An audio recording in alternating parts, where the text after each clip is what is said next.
our next speaker is going to be Dr. Marta Wosińska, who is the Senior Fellow at the Center of Health Policy at the Brookings Institution. Many of you might have noticed that there have been increased issues with scarcity of everything from IV fluids to infant formula. Some of that might be related to the pandemic, supply chain issues. Some of that might be financial incentives not lining up with the needs of patients in a for-profit medical arena. Some of it might be trade policies. I'm not sure, but we have an expert who's here to illuminate us on why we're experiencing this stuff that I, as a clinician, never experienced before in caring for my patients. Welcome. Thank you so much for having me here. So let me share my slides. I am going to talk about ADHD medications and the shortage, but I wanted to first give you a broader context. So let me just sort of walk you through the agenda. Well, first, the disclosure that those are just my views, not that of Brookings Institution, its employees or trustees, and I have no conflicts to disclose. So what I will spend probably most of my time discussing is a general framework of why we see drug shortages. And I will talk about a number of different types shortages and how they come about. I will do a specific deep dive into the ADHD drug shortage. It's a very unique drug shortage in that what is driving it, or rather what is preventing it from being resolved, is very different than what we're seeing in other shortages. I will also touch on compounding a little bit. One reason is that compounding can be a way to resolve some drug shortages, probably less so for ADHD medications. But I also understand that many of you who are on this webinar do use compounded products for your patients. And so I wanted to talk briefly about how compounding, oversight of compounding, is different than of manufacturing of drugs. Okay, so let's talk about a big picture of how drug shortages come about. Shortages happen when there is either a supply shock or a demand shock, and then simply the supply chains cannot absorb it. It's as simple as that. So what kinds of shocks are we talking about? Again, it could be demand shocks or supply shocks. A major demand shock that we're all familiar with was COVID-19. The COVID-19 caused demand to skyrocket for masks, for ventilator drugs, for all sorts of protective equipment. And then later on for vaccines, there was clearly a shortage of vaccines. So a good example of a demand shortage. Another one is actually GLP-1s. This is not really an increase in prevalence of a condition, but more sort of discovering a different use for the drug for an existing condition. The government prepares for what are called CBRN threats. Those are the chemical, biological, radiological, and nuclear threats. So that is something that the government anticipates that we might, in a case of attack, there's a part of the federal government that specifically prepares for those, and the national stockpile is actually meant to help alleviate potential shortages in the case of a demand spike. And then also another thing that you see is that shortages will frequently travel from one to another. So if you have if you were to see a shortage of one drug in the therapeutic class, this, for example, happened with both ADHD medications and also with GLP-1s, the demand for one product then sort of spills over to other products in the class. ADHD drugs actually fit in this category. There has been, and I'll talk a little bit about this more later, there has been an increase in the number of patients prescribed these drugs, and simply the markets have not been able to adjust to this increase in demand, and I'll explain why. We also have supply side shocks. Manufacturing quality is a common one, and I'll show you some statistics on it soon. Manufacturing quality is when manufacturer has issues with the products. They have to stop production to either not necessarily that machinery breaks, but that they find that there's a problem in the process and they have to go and address that process. So for example, they might find that they didn't clean properly between batches of products, that there might be some other problem. They're finding bacteria in their product where there shouldn't be any, so then they have to figure out where it's coming from. So these kinds of disruptions can cause a disruption in production and then create a shortage again if the shock is large enough and the system cannot absorb it. Discontinuations are not a common reason for shortages, but we have had cases where a manufacturer exits the market and they have a large enough market share that it causes a problem. There was a manufacturer in the United States, Acorn. They actually were the sole manufacturer of some very specialized products. And then when they exited, there was nobody else to replace them, so that they actually went bankrupt in that case. Natural disasters, several very prominent examples, two of them with saline. Hurricane Helene, most recently hitting the Baxter facility, and then in 2017, also a Baxter facility, Hurricane Maria hitting a facility in Puerto Rico. Also, Pfizer was hit last year, around this time of year, by a tornado, and didn't actually result in shortages, but we could have easily had shortages after that. Here's an interesting piece. We hear a lot about our exposure to China with our supply chains. Here, we hear a lot about geopolitical risks. And we heard a lot about potential export bans during, not just potential, but actual export bans during COVID-19. However, when you look at the last 20 years since the data have been tracked by both FDA and also University of Utah, ASHP, there are no examples that are known examples of an export ban actually causing a shortage. So shortages have in the past have been largely driven but by everything that I've listed so far, except for export bans. But moving forward, I think there is a real concern that it could be a very real reason for shortages. So it's more of a potential a shortage cause.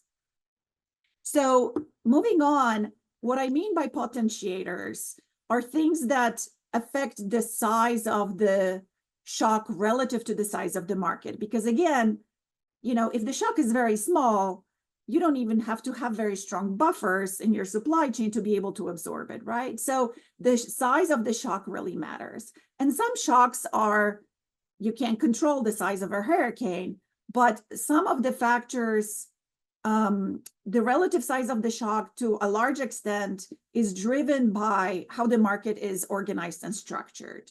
So not the size of the hurricane, but the fact that Baxter's facility made that one facility made 60% of saline for the entire 1 liter bags for the entire US market.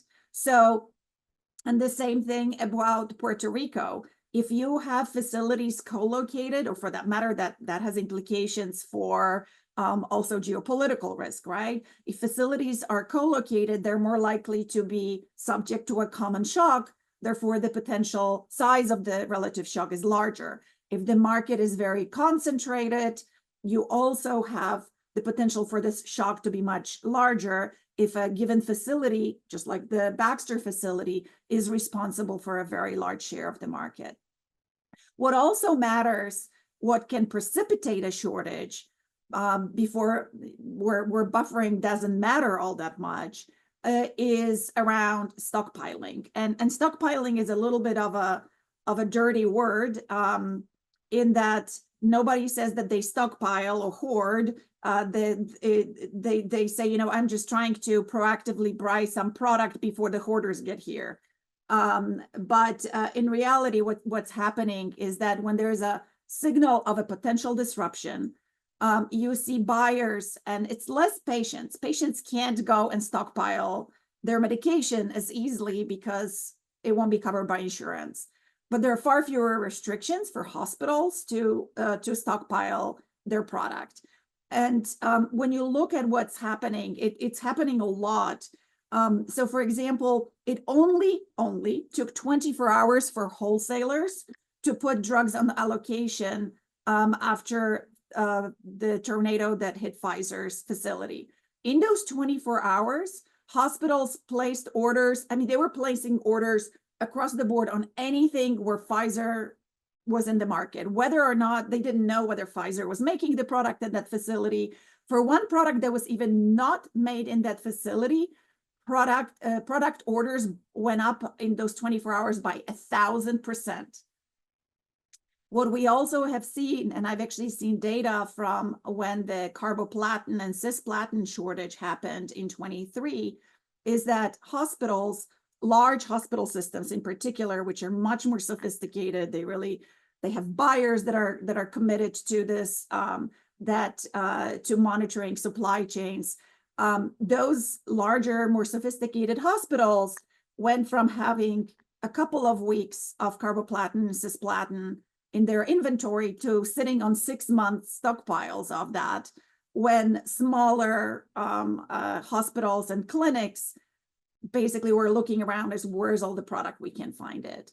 So this kind of stockpiling or panic buying can really exacerbate the shortage. It puts so much more pressure on manufacturers and wholesalers to basically prevent this from happening, so that the shortage is not precipitated as much, and so that there's actually also more equitable distribution of products in the market. So the last piece is, so we have a shock, let's say 20% of production, 50% of production disappears. The question is, what happens next? Do we have excess capacity?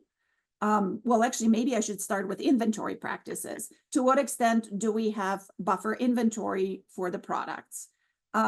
Typically, we don't have much. Typically, hospitals and pharmacies and whatnot, it's very much just in time. Not much inventory is being carried.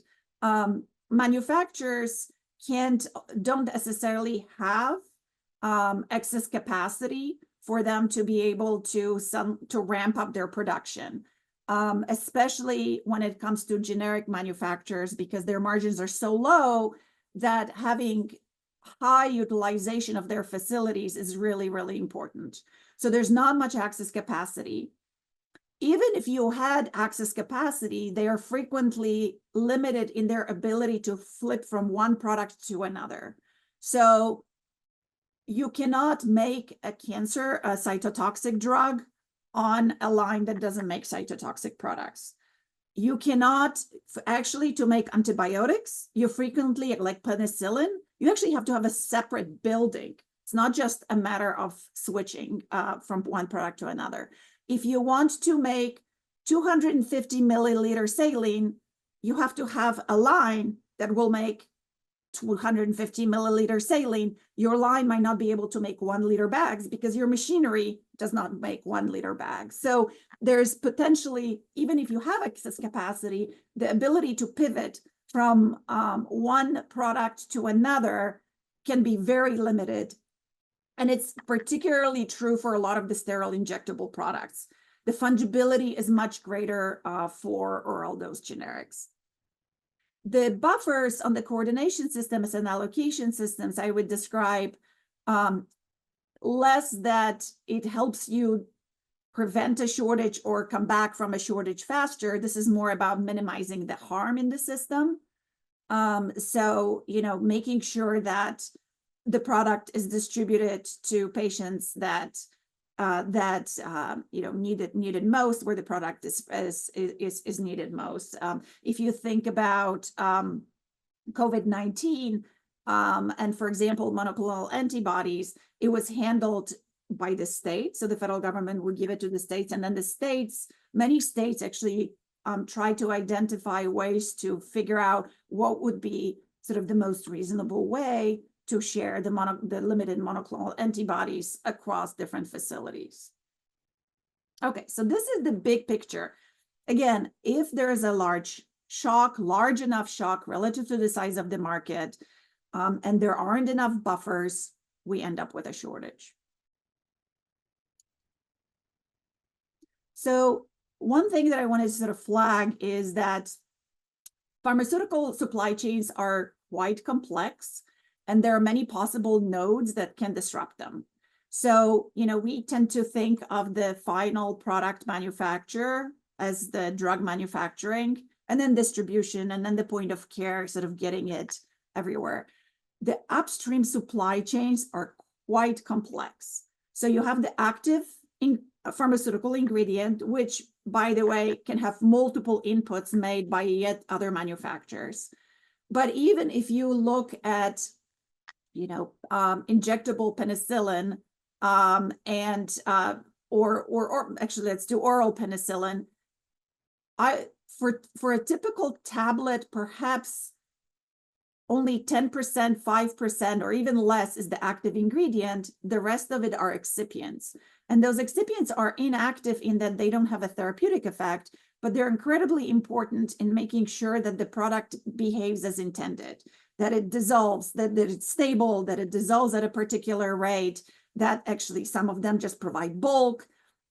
And they're not easy to substitute with each other. And there's between 3 to 10 of them. Each one of them comes from a different manufacturer. Each one of them is then made by a number of other manufacturers, sort of the ingredients come from there. Then you also have packaging, like the vial itself and the caps and whatnot. And I think if there was one lesson learned from COVID is that frequently the lowest margin piece in all these pieces was where actually problems would occur. Something was missing. This one very basic thing would be missing, and then not just one supply chain would falter, but a number of them across the board. This picture is much more relevant actually for thinking about geopolitical risks than current shortages. And let me tell you why. So here's a picture here's some FDA data showing how much, what is sort of driving drug shortages. And the quality issues that I've described are really the primary reason. Now, this is only for a certain number of years, but quality issues always top this list. Here you have unknown, but the other ones, increase in demand, natural disasters, product discontinuations.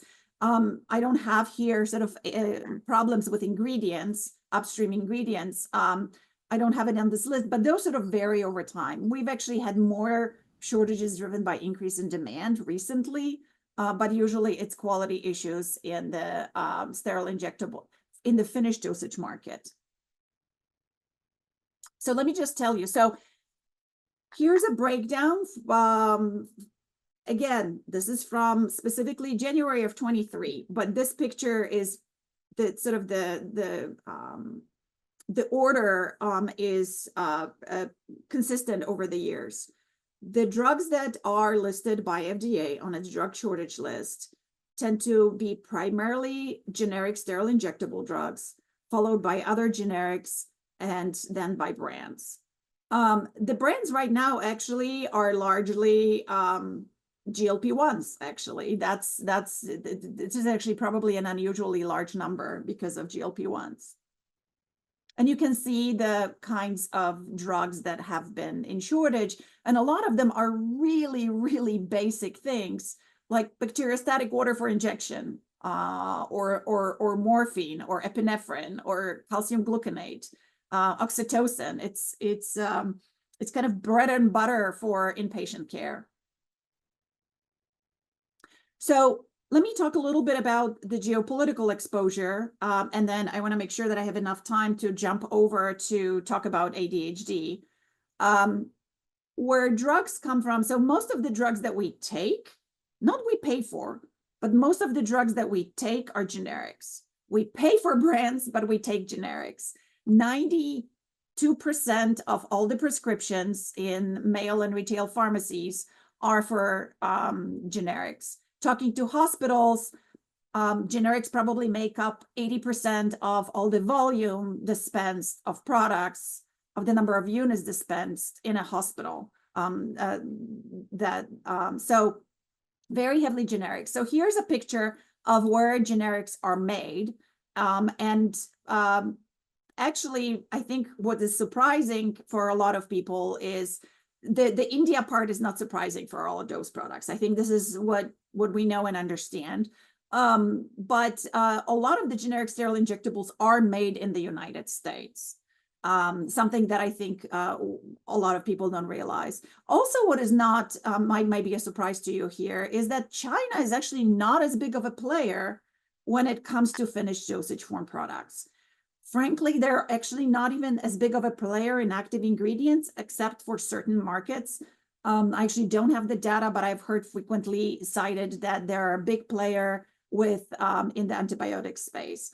Where China really is very important is going back to really, the very left-hand side on material suppliers, the inputs to API, the key starting materials to excipients, some of the excipients themselves, probably packaging. That's where probably we have a lot of exposure to China. So this is basically the point that I was trying to make. U.S. manufacturing is much more significant with finished dosage drugs, not just for generic sterile injectables, but primarily significantly with brands as well. The more upstream you move, the more foreign production there is. Although on API, while it might seem a lot of it is from Europe, actually, not from a lot of it is from India, but a lot of it is from Europe, probably not most. But as we move up, when I showed you on the very left-hand side, all the excipients and raw materials, we don't know where it comes from, but in talking to people in industry, they say that we have a very strong reliance on China.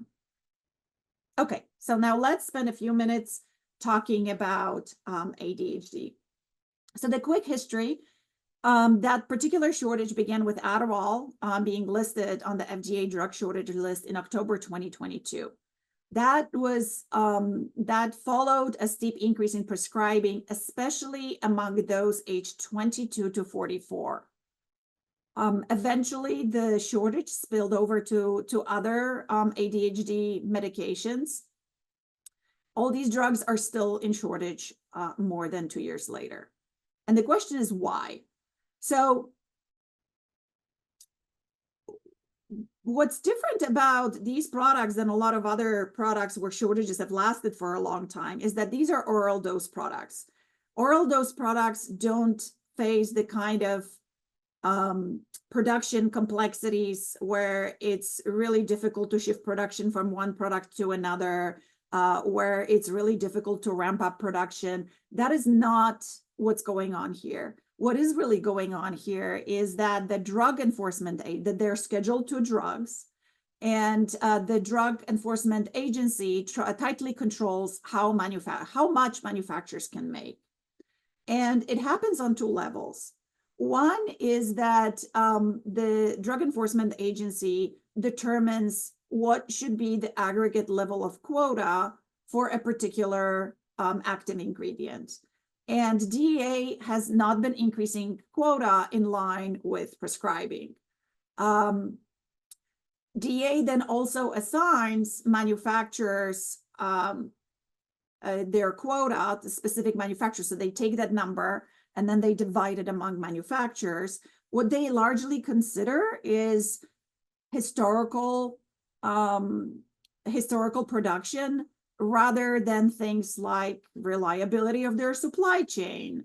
So we have had a case where one manufacturer received a large market share of a product, then they had a production disruption, and DEA would not issue quota to anyone else because that would bump into their aggregate quota. So there was a scramble because simply nobody, even if whoever wanted to produce more products, they were not allowed.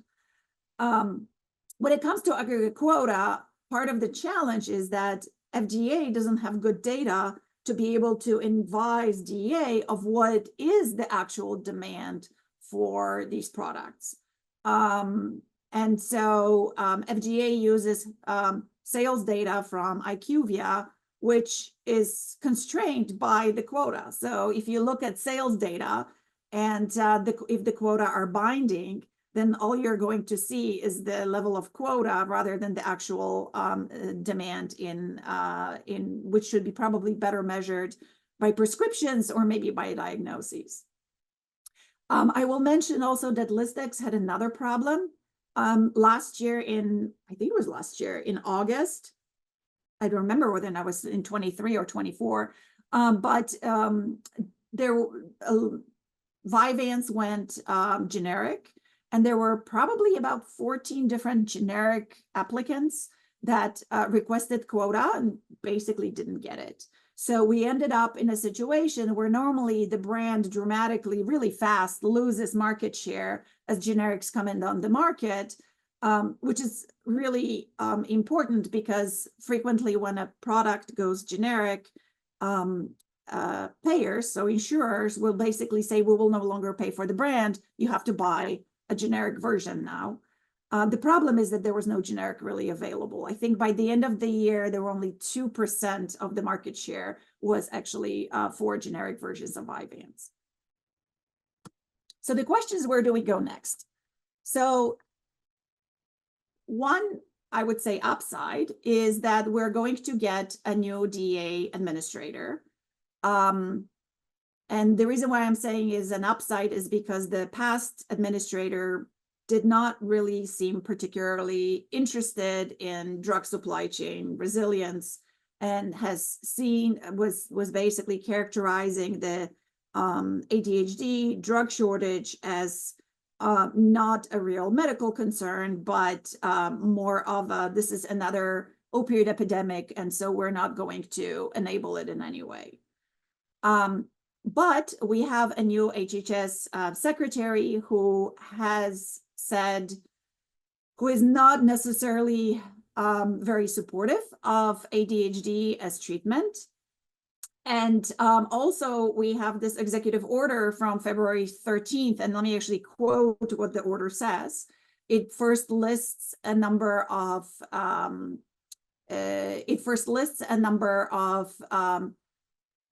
statistics around how Americans are not healthy and how lifespan has been shrinking, and then it says these health burdens have continued to increase alongside the increased prescription of medication. For example, in the case of ADHD, over 3.4 million children are now on medication for the disorder, up from 3.2 million a couple of years ago. And the number of children being diagnosed with this condition continues to rise. This poses a dire threat to the American people and our way of life. And so this executive order establishes a MAHA commission that is going to, among other things, look at prescribing of ADHD medication to children. I don't think just children, but there's a big focus on whether prescribing to children is appropriate.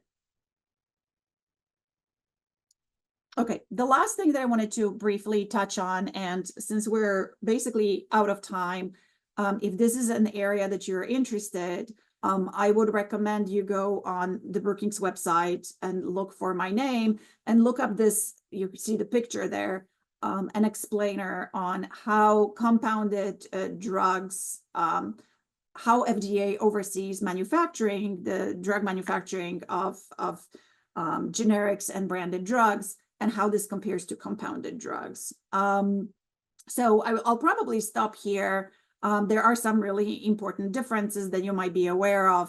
So anyway, I will leave this as an aside, as something you can read more about if you're interested. So with that, I will switch to Q&A. Well, thank you so much. That was incredibly illuminating.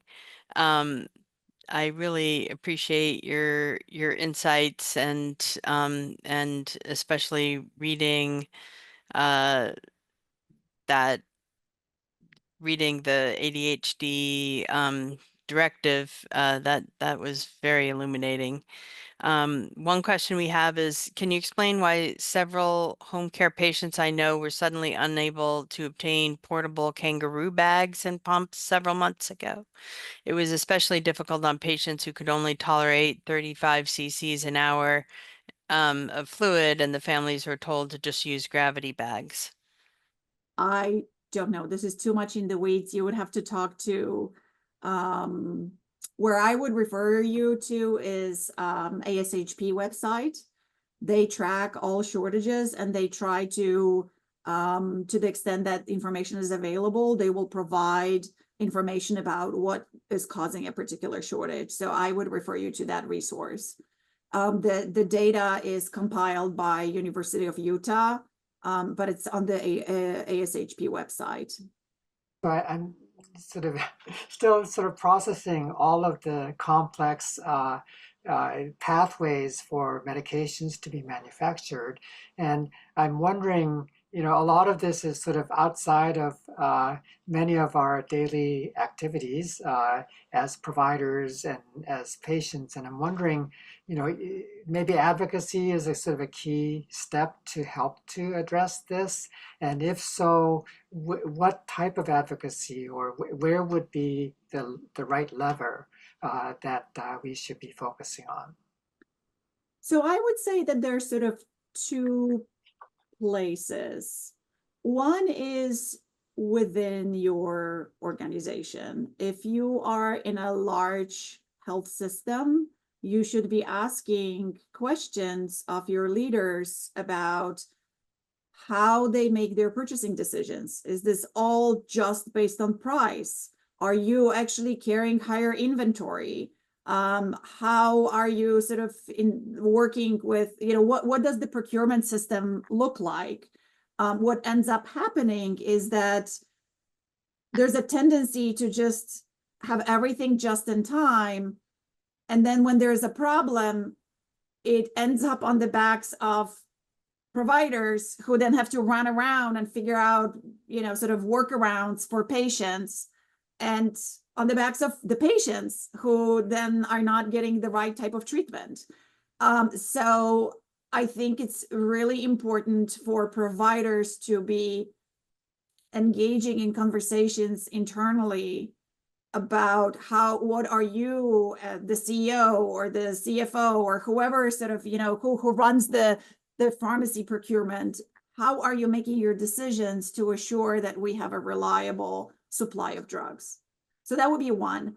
The other one is really advocacy with lawmakers.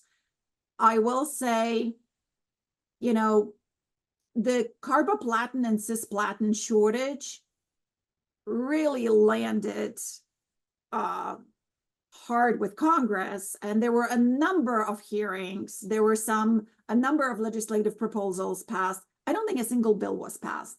Part of this is that shortage got resolved and things calmed down, and you know, we don't have people basically screaming at the top of their lungs. It's like, this is a problem. But let me tell you, this is not going away. It's just a matter of time before shortages happen of that kind. This is not the first time we have had cancer shortages and not the last time. This is not the first time we have had saline shortages and not the last time. The way I look at this is I continue having engagement with policymakers, and I continue to develop proposals. So when there's going to be another crisis, because there's going to be one, there's going to be a set of proposals that are basically ready to turn on and turn to. One thing that I would recommend, though, I will say, one thing that I have seen in the provider community is that they tend to embrace solutions that sound good, which are not necessarily the solutions that will actually address the problem. And so I would recommend that anybody who gets involved in advocacy get really educated, really about the economics of it, because what's driving all of this is economics. And it's really important that anyone who engages in advocacy around it really understand the economic incentives that are at play, because otherwise they will end up supporting policy solutions that will either be wasteful or ineffective, and it just muddles the conversation. So that, I guess that would be sort of an ask from me for those who are going to engage, is that they really get educated about the economic factors that are involved in this. And when you say economics, and sort of follow-up question, do insurance companies and the pharmaceuticals, not the companies, but I think the management systems, do they come into play as well? Absolutely. So how the government structures its payment very much incentivizes hospitals to buy the cheapest, right? So some of this is that, you have DRG rates, that you have single J codes for ASP for generics. So that's part of it. The way GPO contracts are structured also, right? It's all about buying the cheapest. So in a sense, hospitals are given a lot of such incentives. But for example, another program that I find highly problematic is the role that 340B plays in generic sterile injectable markets. It's a relatively small piece of the pie for hospitals, how much savings comes from generic sterile injectable 340B, but it makes a really big difference to a carboplatin manufacturer. It could be half of their market. And if they are going to face a tariff increase right now, 25% tariff increase, that gets passed on to 340B hospitals. Great for those hospitals, not so great for the manufacturer, who will be just like, you know what? I don't want to be in this market. I can't make any money. So I know that 340B is, oh my God, it's like a third rail. But I think it's really, really important for hospitals to realize that 340B for brands is a whole different animal than 340B for hospitals. And it's actually a really problematic policy when it comes to generics. Can you tell us what 340B is? So 340B is a program that's run by HRSA that allows certain qualifying entities to obtain drugs at a much lower price. So they can bill the insurers at the price. They might still get the reimbursement at ASP plus 6%, let's say. It's only for outpatient drugs, but they will be able to buy them at a much lower price, which is discounted by the manufacturers. Manufacturers have to provide those discounts based on a formula that's calculated by a federal agency in HHS. And that formula ties to Medicaid inflation rebates. So if prices increase at a higher rate than the consumer price index, then there has to be that sort of spills over. It has to be paid back in those rebates. So I am happy to provide some links explaining why that matters. I've written about it a bit, about why this is going to create problems with some of the reforms. It doesn't align with some of the reforms, for example, that Senate Finance has proposed. And it will create a lot of problems potentially when it comes to any tariffs were they to move forward. Wow, sounds complicated, but I'm glad that you're working on it. And there is a question from the audience about what is the best case scenario for resolving the ADHD shortage? Get involved in the MAHA Commission. Not specific, but basically what, these are real patients who are having difficulty procuring supplies for themselves or their children. What I would say, this is going to be a policy issue, a big policy issue. I think one is to speak out, but also providing evidence. So if anybody is doing research, doing research papers on the impact that this has, or the importance of the, not only of the medical benefits, but impact on the children's well-being, the fact that it doesn't create harm, creating evidence and putting forward that evidence is going to be really critical. Well, this is very illuminating. What one just final thing is, if we want to be effective advocates, is there an organization that has action alerts so that we can support, or that does know what's effective? Is there some organization or something that has their finger on this that we could? Yeah, so perhaps there is a group called End Drug Shortages Alliance. That might be a good place. It's a group of stakeholders in which GPOs and manufacturers and various health systems participate. So I think perhaps that organization. I'll have to think what other ones there are. I will put in a link. So I am just about to launch a website that organizes all the work that I've done in this space, and I have a lot of work.